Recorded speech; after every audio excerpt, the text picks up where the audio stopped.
আজকে আমরা শিখব চালান কিভাবে তৈরি করে। চালান তৈরি করার নমুনা চক।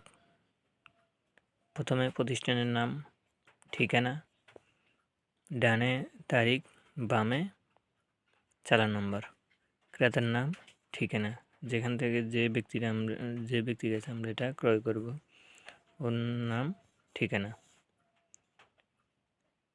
চালান মাঝ বরাবর চালানের 5টা ঘর, ক্রমিক নং, বিবরণ, দর, পরিমাপ, টাকা।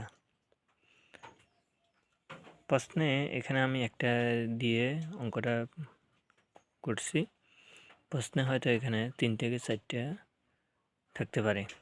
আমরা সিরিয়ালে লিখবার পরে ওখান থেকে সবগুলো যোগ করি, কারবাই বেটাটা আমরা বিয়োগ।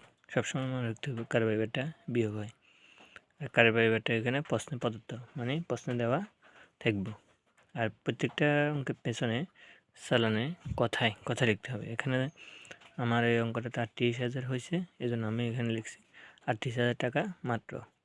এরপর চালানে শুধুমাত্র একটা স্বাক্ষর, বিক্রেতার স্বাক্ষর। চালানে শুধুমাত্র একজনের স্বাক্ষর, বিক্রেতার স্বাক্ষর। আমি এখানে গুরুত্বপূর্ণ 2টা জিনিস লিখে রেখেছি।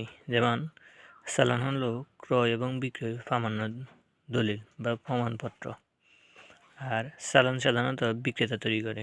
এখন নুরবির দিকে আসতে পারে যে চালান কে তৈরি করে। চালান সাধারণত বিক্রেতায় তৈরি করে।